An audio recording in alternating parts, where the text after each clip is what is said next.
ከሀራምቤ ሬዲዮ 98.7 የግንቦት 12 ቀን 2018 ዓ.ም ዜናዎቻችን መደመጥ ጀመሩ። ከዜናዎቹ ጋር የምስራች ተረክበነኝ። በቅድሚያም ዋና ዋና ጉዳዮችን እንገራችሁ።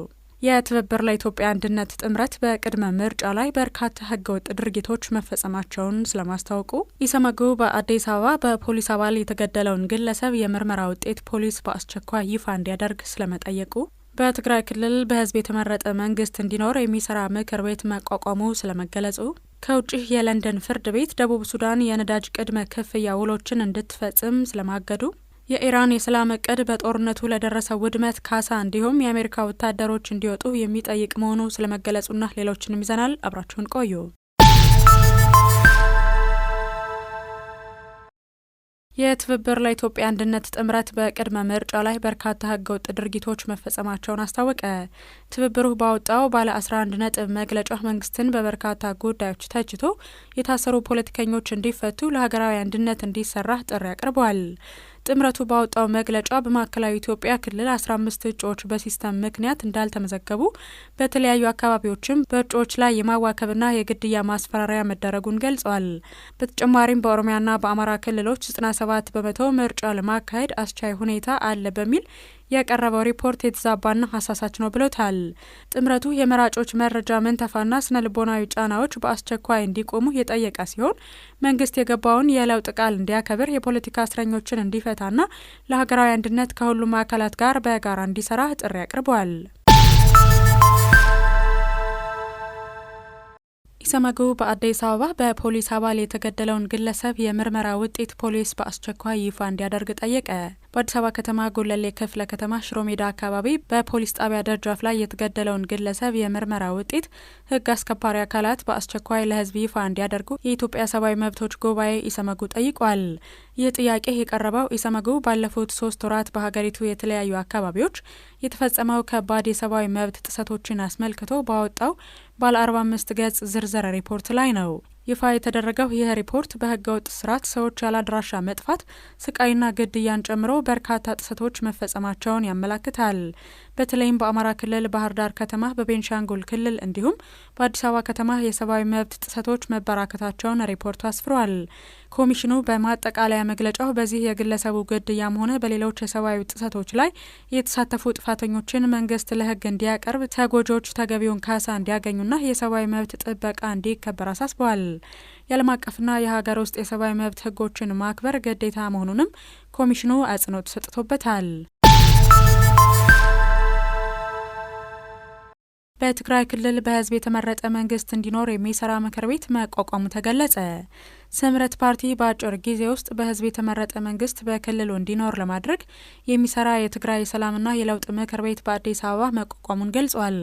ምክር ቤቱ እስከ 40 የሚደርሱ አባላት የሚይዝ ሲሆን አስተባባሪ ኮሚቴም ተዋቅሮለታል ተብሏል። በምስረታ ስብሰባ ላይ የምክር ቤቱ ህገ ደንብና ማኒፌስቶ የጸደቀም ሲሆን በክልሉ የሚንቀሳቀሱ የፖለቲካ ፓርቲዎችን፣ ታዋቂ ግለሰቦችን፣ የሲቪክ ማህበራትና የሚዲያ አካላትን መያዙም ተነግሯል። የስምረት ፓርቲ ምክትል ፕሬዝዳንት አቶ ሀፍቶ ኪሮስ በአንድ ምክር ቤት ስር ለመሰባሰብ የወሰኑት የጋራ አቅም ለመፍጠር እንደሆነም አስረድተዋል። የጋራ ጥምረቱ በምርጫ ቦርድ የታወቀ ፓርቲና ኃይል በሌለበት ሁኔታ ትግራይ የኔ ንብረት ነች በሚል የሚንቀሳቀሰው ህገወጥ ቡድንን ለመታገል የተመሰረተ መሆኑንም አክለዋል። ምክትል ፕሬዝዳንቱ በአሁኑ ወቅት በክልሉ ጦርነት ከሚያደርሰው በላይ ከባድ ችግር ውስጥ እንደሚገኝ ተናግረዋል። ትግሉን ፈጠን ባለ ጊዜ ውስጥ መጨረሻው የሚደርስበት ሁኔታ መፈጠር አለበት የሚል መግባባት ላይ ደርሰናል ሲሉ አቶ ሀፍቱ ኪሮስ ተናግረዋል ሲል የዘገባው ኢትዮጵያ ኢንሳይደር ነው።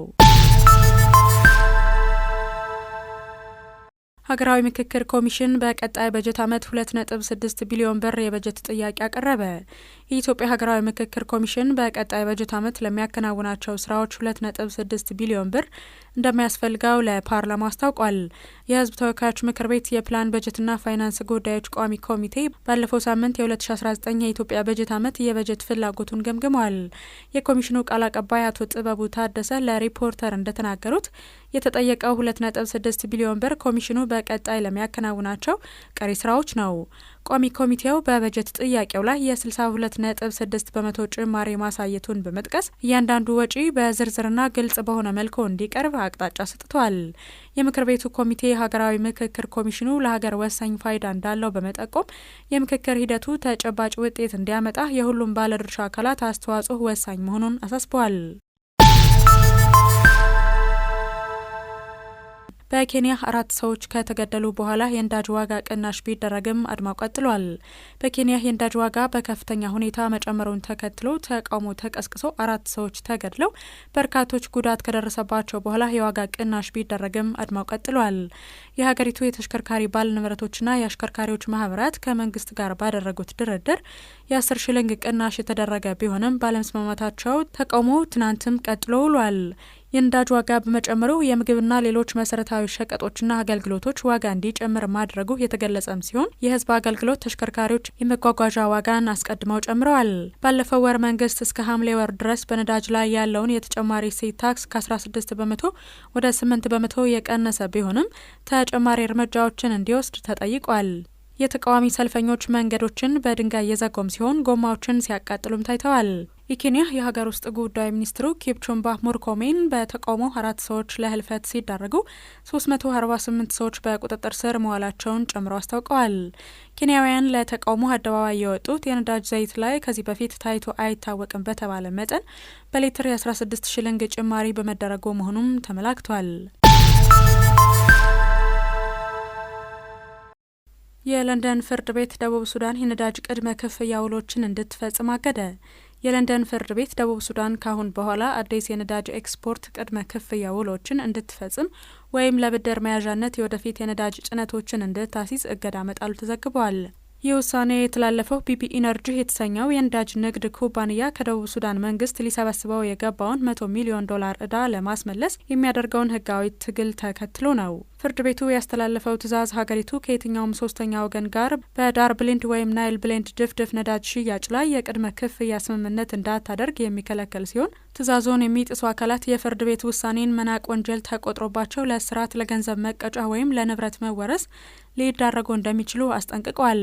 የነዳጅ ኤክስፖርት የደቡብ ሱዳን ዋና የገቢ ምንጭ ቢሆንም በጦርነት የምትታመሰው ሀገሪቱ ባለፉት ዓመታት ከባንኮችና ከነጋዴዎች የወሰደችውን ብድር በነዳጅ ለማካካስ የገባቸውን ቃል በተደጋጋሚ በማፍረስ ነዳጁን ለሌሎች ገዢዎች ስትሸጥ መቆየቷ ተገልጿል። BP ኢነርጂ ባለፈው ዓመት ባገኘው ሌላ የፍርድ ቤት ትዕዛዝ አንድ የነዳጅ ጭነት መርከብ የቻለ ሲሆን አዲሱ ጠንከር ያለ እገዳ ደግሞ የቀረውን ዕዳ ሙሉ በሙሉ ለማስመለስ እንደሚያግዘው አስታውቋል።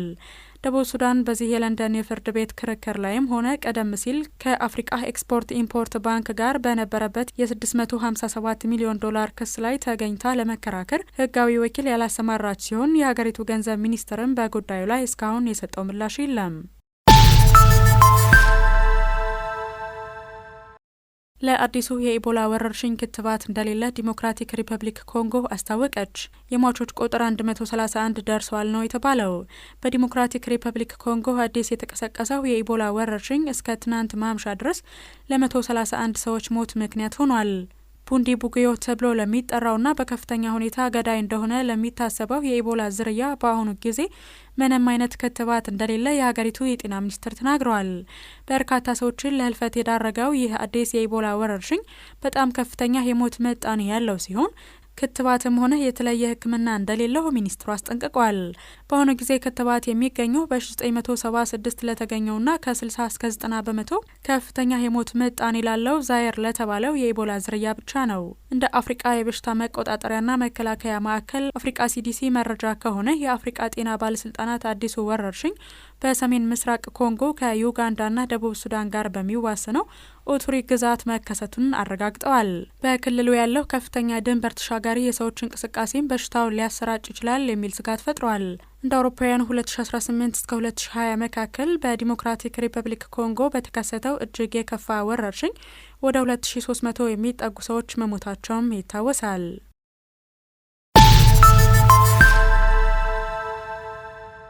የኢራን የሰላም እቅድ በጦርነቱ ለደረሰው ውድመት ካሳ እንዲሁም የአሜሪካ ወታደሮች እንዲወጡ የሚጠይቅ መሆኑ ተገለጸ።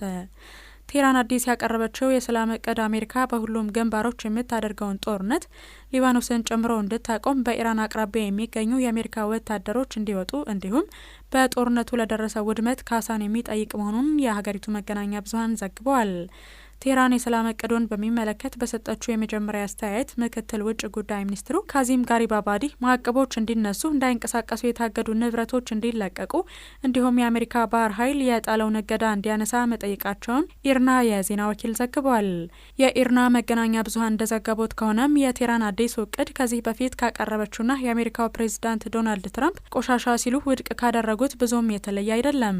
ትራምፕ ሰኞ ዕለት አቅደውት የነበረውን ጥያቄ ያቆሙት ቴህራን ለዋሽንግተን አዲስ ሰላም እቅድ መላኳን ተከትሎ መሆኑን ተናግረው የኢራን የኒውክሌር ፕሮግራም ለመገደብና ከስምምነት ላይ ለመድረስ በጣም ጥሩ እድል አለ ብለዋል።